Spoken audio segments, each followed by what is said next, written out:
Thank you, Scott. Well, good morning, and can I say I've already learned something new, extracting all of the chairs from the room from the back so that everybody is compelled to sit up front. I got to use that trick on my next class. That's very good. Thank you. Well, good morning. I wanted to share some thoughts on cybersecurity and to do it from a kind of forest level view, a kind of fundamental view of what makes it so difficult. My sense is that many organizations, whatever their size, are grappling with cybersecurity problems right now, besieged with questions about insurance or other ways to regularize a threat. And then, of course, once something happens, should something happen, and I think most experts, particularly ones trying to sell you something, will say it's not a question of, if, it's a question of when, or even it's a question of when will you discover that it already happened, that kind of thing. It starts a process that may superficially resemble a compliance process. What do we have to do, like to notify people, et cetera, about all of this stuff, and how do we secure what we have? But for which there is not yet a regularized understanding, much less of best practices, of any practices. And I think that may well mean that the General Counsel will have a role to play as a true counselor rather than just, I've seen this 100 times before, here's how you go through the process of cleaning up the mess that you've made. And that's why I thought it particularly helpful to talk through some of the fundamentals. What is going on in this space that makes this such a difficult problem? And one that is as, I think genuinely, as bad as it is, and yet apparently one we all sort of must accept as a cost of doing business. I'm trying to think of the analogy of some other area in which corporations find themselves as much on the defensive structurally, just for having opened for business, and I'm hard-pressed to think of something like it. So my thought is to talk a bit about that and to talk a bit about social media. It may not literally be cybersecurity, but the field is new enough that we get to define what it is, and thinking about the kinds of issues that arise as executives, employees, customers are taking to social media. There is a form of, if not threat, issue to the company that I also think there is yet to be any sense of best practices. And I wanted to sort of put a couple examples on the table and allow us to brainstorm around them and see if any consensus even emerges. Now, I'm also really aware that power corrupts and PowerPoint corrupts absolutely. So while I do have a deck to guide what I have to say, I encourage you to interrupt or ask a question or otherwise intervene at any time. And have you guys already talked about the UN-style microphones? Do these things, yeah, you push there and hold, and then you can speak, and that sort of solves the acoustics problem, yes? I'm kind of old school. I really like Austin Hall versus our we want to be the business school WCC building. Not that we have any envy on that front. So, all right, well, I figure we should start with the basics and think about really basic technologies.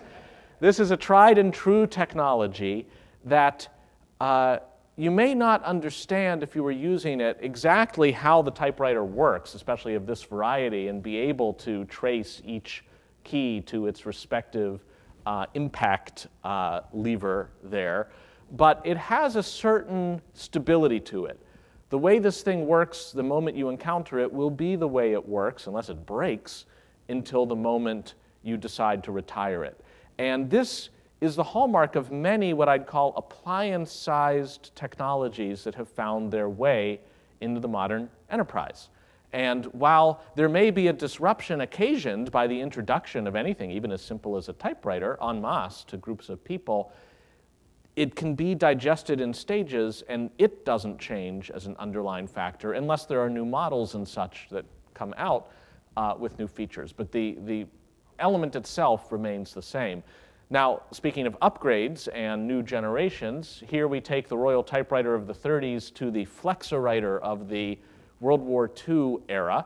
This was like a Royal Typewriter, except as you typed upon it, it would make little indentations in this tape, and then you could feed through the tape again, and like a player piano, it would retype whatever the tape had embedded. It also meant that with scissors and tape, you could cut and paste your way to a mail merge more easily than you can with Microsoft Word. So that, again, was sort of a way of upgrading the technology, but it remains static in the sense of, for this particular appliance or object, it behaves the same way the minute you get it to the minute you were to retire it. Then we do another upgrade.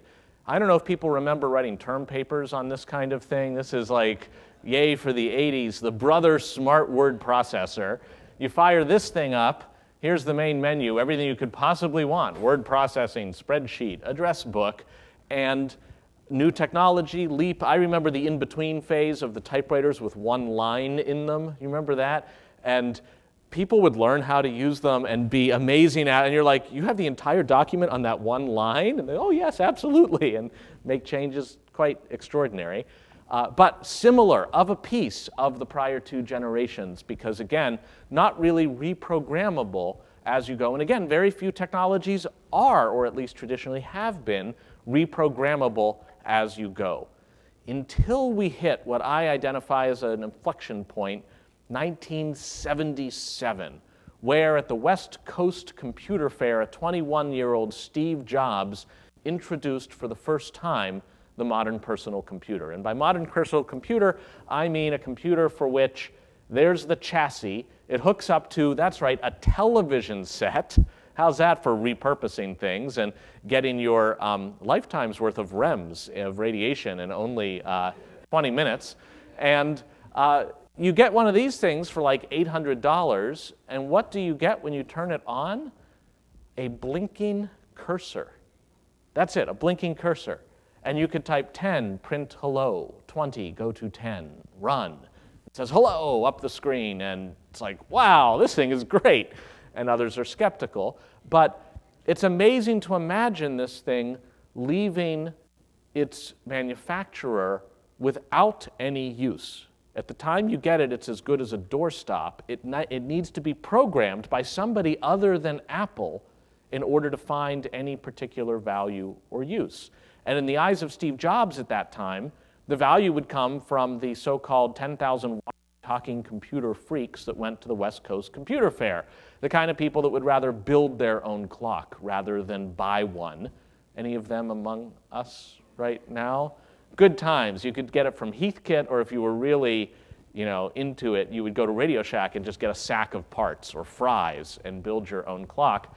I inclined to that when I was little. There I am on the left with my TI personal computer, $99 at JCPenney. There's me. There's the modem that connected at 110 or 300 baud to CompuServe. And for those rare occasions in which my father would burst into the room and say, "Are you a shut-in? Get outside and play ball," I had my emergency model rockets for that purpose. So I kind of had everything I needed to program, and then I would program some things, all of which were not particularly noteworthy. But some people could program things that were noteworthy. So here in the Boston area, Bob Frankston and Dan Bricklin got together and coded for the Apple VisiCalc, the first digital spreadsheet ever. And the world was like, OMG. Like, there's spreadsheets. And businesses, all of a sudden, were wanting to have spreadsheets, which meant they were needing the Apple computer on which to run it, which meant that Apple computers start flying off the shelves. And Apple has no idea why. They had to do market research to figure out how their computer had gotten so popular. And it's because a third-party app could be made that could run on the Apple without Apple having to do anything. Once you get the thing out the door, you let the world do its magic, whether to give it away or, in the case of Frankston and Bricklin, to sell it as a product. And that became the model of the personal computer, or PC, and it's what made it no longer a personal computer. It made it completely an enterprise device, even though the enterprises getting it weren't necessarily looking to write all sorts of different software. They had one particular thing that it was useful for that was the appliance purpose for this generalized machine, and that's what got this thing into companies around the world. So the quality that I'd identify is these things will run any code that you give them. You give it code to run, it runs the code, no questions asked, and whoever you originally bought it from has nothing to say about it. And if I said that in like the 80s or 90s, well, of course, why would you even say that? Why would they have anything to say about it any more than the Ford Motor Company has something to say about what you might place in the passenger seat of your Ford car after you've bought it? So this is what gave rise to the entire off-the-shelf software movement. Remember when software was on shelves, kind of like books? I think our minds weren't expanded enough, so we had to go to a store and browse our software. And anybody could write it, and in this case, it was up to Micro Center in Cambridge to decide what was worthy of a shelf. But as things moved on, you didn't even need to go to a store to get it. You could get it mail order, or you could click on something on the internet, or before it on CompuServe or AOL or something, and run the thing. So we moved from what I would call an owned technology, an appliance-sized technology in the era of the Royal Typewriter or the Friedenflexer writer, into what I'd call an unowned technology. And by that I mean no one entity is responsible for the use and custody and ecosystem around the platform that it puts out. Apple was not owning the uses in the sense of shaping or controlling them very much of the Apple computer, nor of Microsoft, of computers running Windows, or before it DOS, in a way that appliance manufacturers were responsible, which is why it would be sensible for them to offer a warranty for years. If something goes wrong, it would be something maybe on the circuit board or baked into the device for which they are responsible. So that's a story in the appliance endpoint, what might find its way into the office realm. We can tell a similar story for that which networks everything together. So back in the day, the equivalent of the Royal Typewriter would be the telephone network. AT&T runs the thing from soup to nuts. It's a service. AT&T governs how it will be used, somewhat benevolently in its own vision. It doesn't just see itself as serving shareholders, but doing kind of really important work to network the country together, and has a relationship with the government in many ways, tightly bound. And that was a kind of appliance-sized service, telephone service that we could understand. And in an era when if you tried to hook anything up other than that which came with the service, remember when you rented your phone instead of buying it? Yeah, there was just that phone. That was a serious phone, too. You could clock somebody with that phone. It doesn't work the same with an iPhone now, not that I have experience with that. And people who were trying to devise new things to hook up to your phone line would face pressure from the FCC not to do it. The famed device called the Hushaphone that would just attach to a handset so that you could speak quietly, subject of an FCC action saying it was an unwarranted intrusion onto AT&T's network. It took the DC Circuit to set the FCC straight on that in the early 20th century. All right, so that's sort of version one. That's the Royal Typewriter. I think the Friedenflexer writer that we expected to be the second generation from that as the world was going digital would be something like CompuServe. There's its main menu. It's something you charge by the hour for. People pay by the hour. They do their best to populate this menu with things that you'll want to click on. Like a good video game, the key is to keep people engaged for another 30 seconds, enough to persuade them to stay for another 30 seconds, and before you know it, the sun has set and they have lost their opportunity to fly model rockets. That was certainly my experience, and when I first signed on to CompuServe using my parents' credit card, I had a great time. Until about 6 weeks later, the bill came in, and my parents were like, "What are you doing in that room?" And asked me to engage in something that didn't cost by the hour. So that's the CompuServe way of doing things. And if you had asked people in the know in the late 80s, even to the early 90s, about what was the future of video text, they called it, but of information networking, it would have been, well, we'll have to place our bets. Who will win in this big war, CompuServe or the Source or AOL? Just figure out which one will win, and that'll be the new AT&T of information.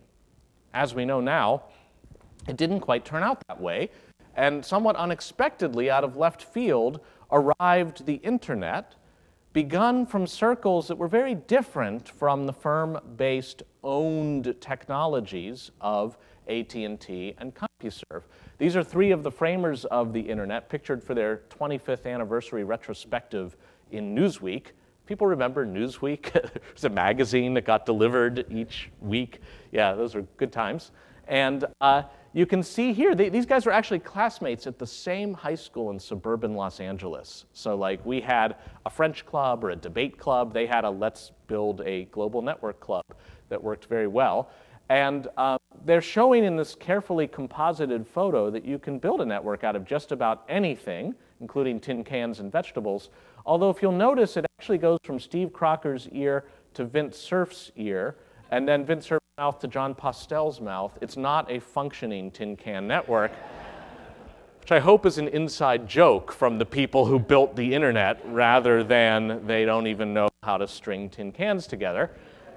And in the middle is a really interesting and kind of revealing graph of the original nodes of what would become the internet. It shows sort of two things. First, they didn't have a lot of money. So not having a lot of money meant they weren't going to approach the development of the internet the way somebody like Fred Smith would for the development of FedEx. They weren't going to say, we need a network that's basically worldwide that can move anything to anywhere, and we just have to start building it, but it's going to cost this much. Instead, they said, if you've already got a network of some kind, we're going to devise the protocols by which your network can interoperate with other networks. And it meant such things as MIT could come in through Bebenek, Brown, and Newman here. It used to be down by Fresh Pond, and then connect to another node. And there's actually no center to this network. It's just meant to make it so that getting onto the internet merely means being able to connect with anyone already on the internet, which is why even what's undertaken when you set up a Wi-Fi base station is not of a category different from what happens when you sign on from your house to something like Comcast. It's just replicating a smaller network and then interconnecting them as you go. Now, not only did they not have a lot of money, which greatly influenced the architecture of this thing, they didn't need to make any money. They didn't decide that this was a money-making venture, which had huge influence over what happened next, because for one thing, they chose not to pursue any patent or other intellectual property protection for what they were doing. It's an eminently patentable thing. Like, if this is not a new mousetrap, I don't know what is. And yet they simply culturally elected not to do that. And the other thing, maybe more subtle, is if you are not looking to make money from the use of the network you are designing, you don't need, for instance, to think about how to collect a VIG from it as bits move back and forth, which would be a natural way of making money from it. And that meant that in designing the network, there was no particular necessity to establish identity among any of the participants. When you signed on to CompuServe back in the day with a Control-C, I don't know why, you type Control-C, the very first prompt you would see is user ID. Before we're going to show you anything, we need to know who you are, your ID and your password tied to a credit card so that we can bill you or your parents. That greatly influenced all sorts of things about the design of a network like CompuServe that the internet didn't have to contend with. You could build this as a much simpler system precisely because there was no meter that had to run in order to figure out what costs were being allocated to whom individually for the use of the network. That instead would be reflected only in peering between bigger networks or computers within one network. And it also meant that if you're moving bits around, they're kind of undifferentiated bits. So the FedEx way of getting this to the back of the room would be we would have a designated person in a uniform get paid a little bit of money to run it to the back of the room and maybe even issue a receipt on both sides. All right, that we understand. It may be costly, but it's rationalizable. The way the internet would move this to the back of the room, metaphorically speaking, is I would hand it to Aldwin, even though I've only just now met you, right? We've never met, we haven't coordinated. Right, would you mind? I hand it, and it goes to the back of the room the way that a large container of beer finds itself moving to its purchaser over the laps of others at the baseball game, because that's just what you do to support the Red Sox. You get the beer, you move it, you don't take a tax, and it's just a neighborly network. That's how stuff gets around. It's kind of like crowd surfing in a concert. And if it doesn't quite get there, then, all right, we'll send another one. It's okay. We call this best efforts networking, also known as send it and pray, or every packet an adventure. And it's not a rational way that would occur to most people to build a network. Most ways that would occur to us would be the FedEx way, because you have accountability at every step. In the internet, in routing, you do not have accountability at every step. You have a consensual, collective hallucination that so long as we all buy into it, it tends to work. But if you start to wonder, and too many people start to wonder, like, say, the faith that underpins a currency, you could see a run on it, and the entire thing would go away. It's for reasons like this that over the years, people have really wondered if the internet can actually work. And some engineers, being conservative, say, the jury is still out. This is a pilot experiment that's been running, and so far so good, but I can't make you guarantees for the next 10 years. And as late as 1992, engineers at IBM were saying you couldn't possibly build a corporate network out of TCP/IP. At least that's how they were quoted by marketing people at IBM, wanting to sell you a FedEx-like solution for networking within your firm.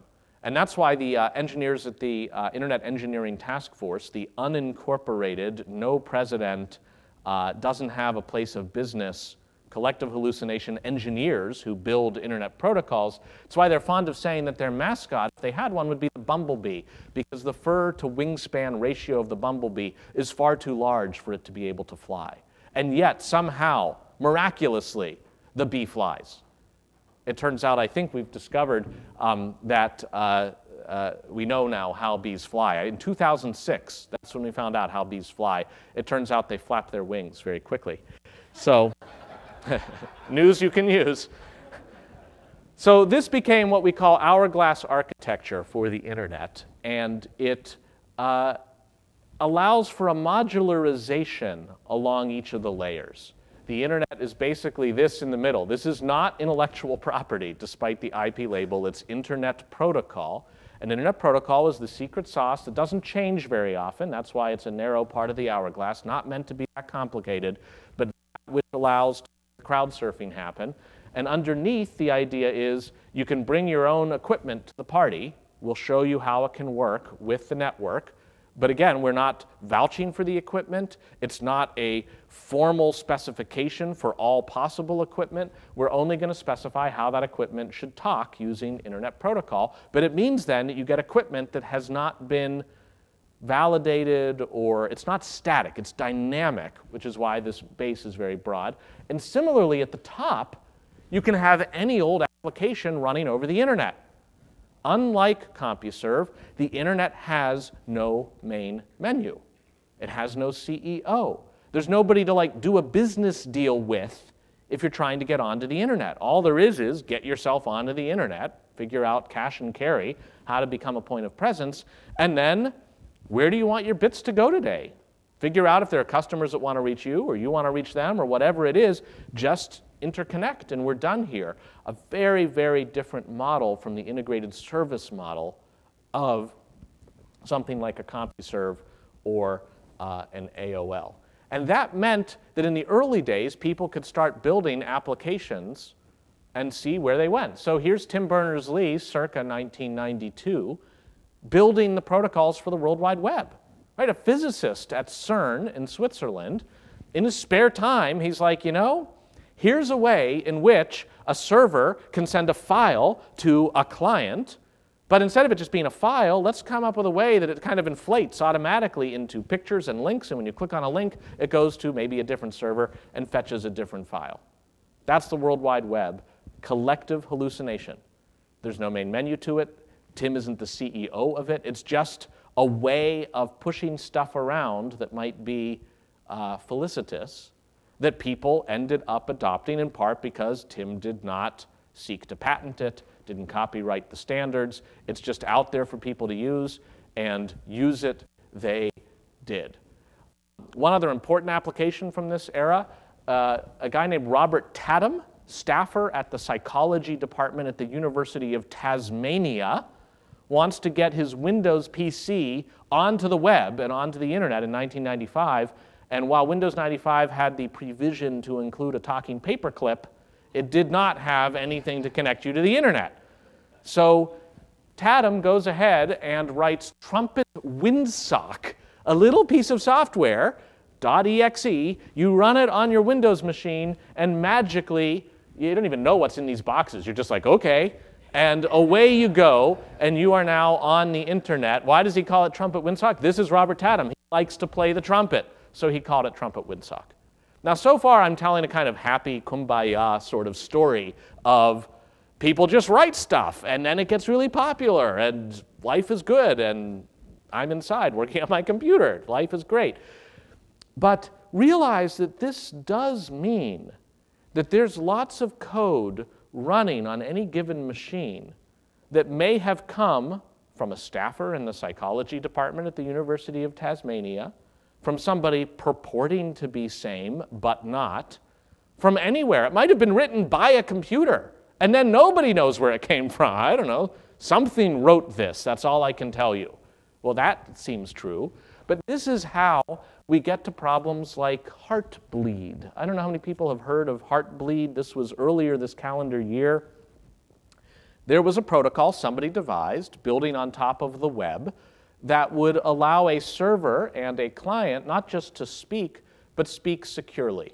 How to trade secrets between the two, like a credit card number or private information, without anybody in the middle who's passing the data Boston beer style, to be able to look inside the data as it goes and learn something about it. SSL, OpenSSL, is the name of the little package that could make this happen. OpenSSL is devised as free and open source software, so there are some folks who write it somewhere in the world, and it ends up getting folded into server packages that you might buy from a vendor. So even the vendor isn't quite sure. It's like, I mean, this is not the fairest way of saying it, or maybe better put, it's a valenced way of saying it, but it's like somebody making an ice cream sandwich and selling the sandwich, and they're not quite sure where the ice cream came from. It's like it was on our front stoop, tasted pretty good, ice cream sandwich time, and then you buy it from the vendor. It calls to mind the old McPherson versus Buick case, the Cardozo case of, I'm sorry, I'm just teaching torts now, but like that broken wheel that gets into the car, and then can you sue the dealer for it, and there's no privity to the wheel maker, and we digress.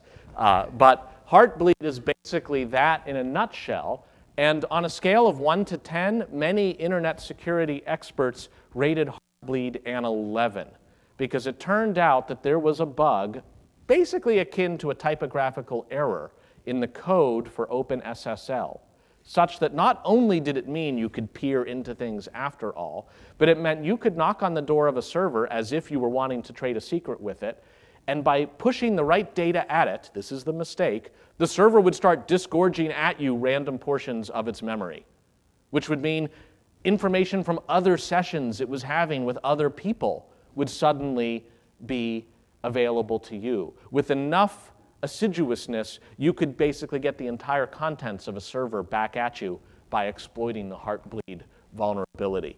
And fixing this thing, not easy.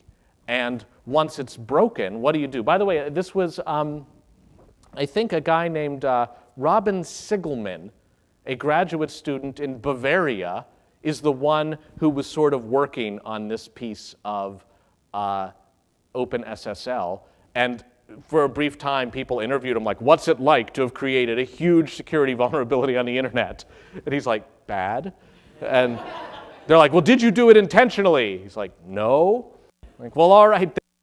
And the OpenSSL Foundation got about $200 a year in donations to encourage people to do it. That has since been bumped up by major companies relying on the output of its work. Now, if you end up as a company, imagine you're the CIO, and it turns out that like many companies, yours uses OpenSSL. And now, for an indeterminate period of time, your server has potentially been leaking information about all of your customers to unknown parties, but you can't be sure. First of all, imagine the conversation you're going to have with the CEO and that the CEO is going to have with the board, where that's the parameters, right? How do you not appear incompetent, even though it's not clear you're incompetent? You were using a perfectly well-regarded piece of software that ended up with this vulnerability. And if you're the company, how do you tell your customers about it? Some of you may know of the hard-fought law in California from the early 2000s, SB 1386, which says that if any company compromises personally identifiable information about one of its customers in California, you have to tell the customer. Companies did not like this for obvious reasons, but the bill passed, and because you may not know if you're an internet company, if anybody is in California, you kind of have to assume they all are. And that's why we start to get letters like these cranking out. Mine from American Express. I'm writing to inform you of an incident involving a merchant where you've used your American Express card. There's been unauthorized access to its data files. We believe it included your card account information and personal contact information. Based on our commitment to the highest level of security, we wanted to make you aware of the situation. That's the highest level of security, telling like some poor schmuck like me that your card has been compromised. Well, all right. And by the way, it didn't include your social security number. Well, that's nice. Thank you, not for leaking that too. And this is my favorite. We encourage you to remain vigilant over the next 12 to 24 months. I don't know. Vigilant is usually a heightened state of awareness. I don't know that you can be vigilant for 12 to 24 months, but you know, it's the internet, so that you just keep an eye, make sure that nothing more happens on your card. And this was 2010. The state-of-the-art notifying people has started to evolve. You'll now get a newsletter from American Express with money-saving coupons, and in the back it's like, we lost all your data.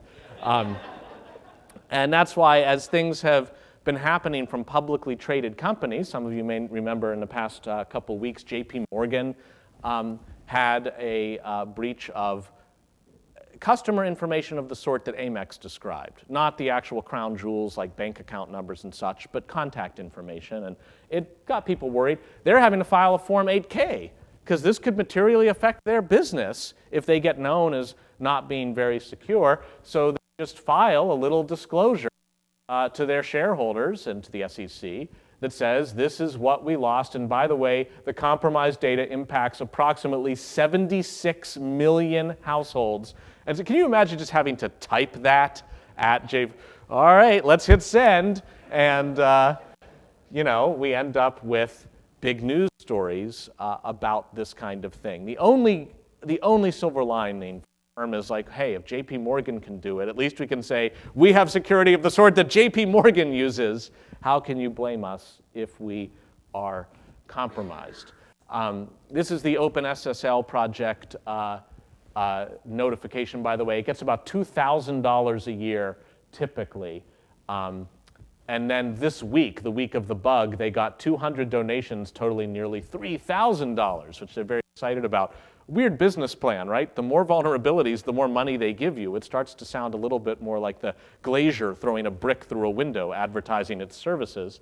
But this is what I was telling you about before. Here are companies backing, getting together to spend, wow, this is a pretty interesting list of internet luminaries, each pledging $100,000 a year for the next 3 years to support better internet security so that, let us be clear, the ice cream that will arrive unasked for on the doorsteps of various companies may be manufactured better. In other words, the model stays the same. And I'm supportive of open source software, but just realize it is a pretty funky model. And this is saying, let's try to preserve the model, but up the level of security we have as we go.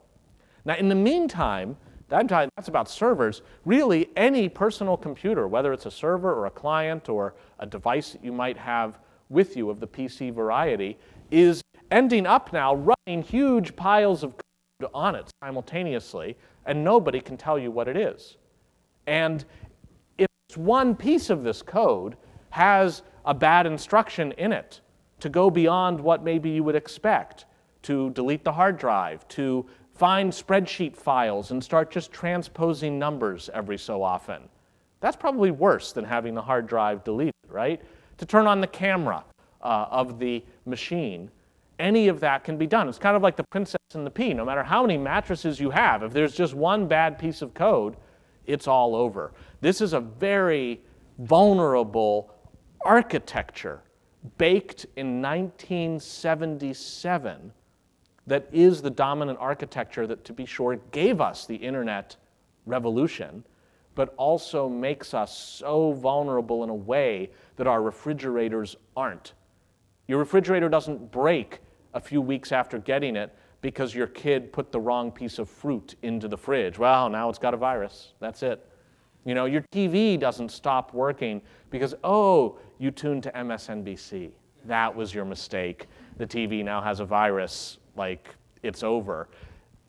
The normal technologies we use, the old-fashioned kind, didn't have this. The newer technologies, the PC technologies, by the middle of the first decade of 2000 of the 21st century, they're pointing out you hook up a new PC out of the box, and in less than 4 minutes over the internet, something has knocked on its door, compromised it through a vulnerability, and is now rummaging through the machine and reprogramming it. Like, in what way is this acceptable? And yet, it is the somewhat innate price of having such generative systems. By the late decade, you had articles like this appearing, the Stormworm fighting back against security researchers, launching denial of service attacks against them, shutting down their access for days. As you try to investigate, it knows and it punishes. It fights back. The researchers are afraid. I've never seen this before. And I'm thinking, like, is this Network World or Homeland? Like, this is bizarre, again, that there's a technology we've all embraced so much, including in the enterprise sector, and yet is so utterly unreliable. Here at Harvard, in the middle of that decade, emails like this went out to Harvard Law School faculty and staff, warning of an insurgence of fraudulent emails. And if you just click on one bad link, it's all over. Your machine is completely, permanently compromised. And then the email gives you a ton of things to keep in mind for every email you receive, where you have to be vigilant forever. My favorite of this is be weary of emails that have misspellings, poor grammar, or odd characters. They are a red flag for fraud. I wrote back and was like, I think I got one. And they sent me to Oxford for 3 years, so not so good. And like, the more things change, the more they stay the same, right? A few weeks ago now, this is September of 2015, an email goes out in the Harvard Library. The virus troubles we've had lately have stemmed from the CryptoLocker virus. It encrypts files and then holds them hostage in the hopes that the user will pay the creator of the virus to decrypt them. Harvard, as you might expect, will not pay any ransom to said hackers. Damn it! I really wanted those files back. Right? This is weird. I'm just trying to emphasize how utterly unacceptable the situation is, except it's the ocean in which we swim, and we don't really know much different from it. This is what is making the problem so hard to solve. And if you read carefully what those whom we often pay to keep these problems at bay, like the antivirus people, what they have to say about it is, this is one of the famed ones, Mikko Hipponen, he's saying, reviewing Flame and Stuxnet, two particularly sophisticated pieces of malware, you know, we got nothing. Now, I alluded to the keys to the kingdom and what people could do with it, with the deletion of the hard drive and transposing of numbers in a spreadsheet. The webcam part really bears just showing. This is literally a hacker who has gotten into this Dutch family's computer, and this is the hacker's screen, watching the Dutch family looking confused as the computer is misbehaving. This is the same group of hackers who have managed to randomly infiltrate the computer of a police officer in his squad car on patrol. And they're looking out of the laptop at the policeman. And you can see them saying, like, holy shit, dude, he really is a cop. Wow. Like, they can't believe what they've done. And it's a level of insecurity where, again, you would expect this to be kind of appliance-sized, and it acts almost like it's appliance-sized, but there's kind of a PC inside waiting to get out. I keynoted a conference of cryptologists 2 years ago, and I asked them, how many of you actually put a Post-it note over the pinhole camera in your laptop? And only a few raised their hand, and in the front row of this conference was Whitfield Diffie, the inventor of public key encryption. Like, if anybody deserves a Nobel Prize, like Whitfield Diffie does. And he looks like Gandalf, kind of. And he stood up proudly, held up his laptop, turned around to the crowd, and there was a Post-it note on. And then my second question was, how many of you are now going to put a Post-it note on your laptop? It just feels weirdly paranoid to do it, and yet it seems the more people who know about it, the more they might be tempted to do it. And to see some of these big firms saying, once it's infected, how to perform an exorcism on the demon is a really complicated question. This article, when you're dealing with rootkits and some advanced spyware programs, the only solution is to rebuild from scratch. In some cases, there really is no way to recover without nuking the systems from orbit. Now, I realize he means that metaphorically, but I do remember the accounts in the middle of again, the first decade of, like, the Army War College got a virus, and they put out by the curb all of their computers. Like, there's 100 computers sitting, like, that's it, we've got to buy new ones, in a way that probably might not have been necessary, but again, you really want to be sure until the next virus comes along, and now we're into, and every other week we'll send you a new set of computers. No salesman will visit. So we start to see it adding up where there's almost this fevered pitch of our defense establishment talking about the vulnerability, not just of enterprise, but they'll start to blend it into some of our other computing environments, including banking systems or dams or things like that, could be infiltrated. The air traffic control system, those sorts of things, and we need to do something about it. And sure enough, those interested in compromising systems have expanded from random hackers going, I can't believe we just got into a cop's car, isn't this fun, into what they call advanced persistent threat, states who have interest in collecting information, including ours, that are wanting to invoke some of the vulnerabilities that are now understood to be so legion. And in fact, that 4-minute mark of how long it takes your PC to get infected in 2006 if you put it on a network, how about 0 minutes and 0 seconds? Because it turns out that when you get the PC, maybe it's already got something bundled in it, baked onto the motherboard. How do you protect against that? In the parlance, this is called the supply chain problem, and it's a tough one. It's not clear we have any answer to the supply chain problem. We can't supervise the building of every computer. At some point, you just have to either have some form of interrogation of the hardware and assume that something mass-produced will eventually have any vulnerabilities found in it, and the company making it would not want to risk it, or you just sort of whistle past the graveyard a little bit in the way in which you embrace these technologies. So if I just had to summarize, the fundamental question or problem I would describe here is that of the Cap'n Crunch bosun's whistle. Prize in a box of Cap'n Crunch cereal in the early 1970s. After you've sugared up your child, why not have her run around the house and blow a whistle? It's the perfect prize in the box. But it turns out that if you cover one hole of the Cap'n Crunch whistle and blow, it emits a tone at 2,600 hertz, which is exactly the tone used by AT&T, monopoly telephone provider at the time, to indicate an idle line. In other words, blow the whistle after picking up the phone, dial, and you've got free long-distance telephone calling. Boxes of Cap'n Crunch cereal are flying off the shelves. General Mills has no idea why, and they have to figure out that there's a new third-party use for their cereal, which is free long-distance telephone calling. And that's an example of a vulnerability in an owned network that, because it's an owned network, AT&T could fix. They made it so that you would have to use so-called out-of-band signaling to control the network. There was no sound that the user could utter anymore that would affect the network. Instead, it would merely go to the unfortunate person on the other side of the call. And that's a form of security that AT&T could embed because they controlled the network from soup to nuts. Trying to fix problems on the internet not only require a ton of coordination, but if you really think of the fundamental problem as we need to separate data, that which a royal typewriter types, from code, the way the typewriter behaves when you press the A key, we don't want that separation on the internet.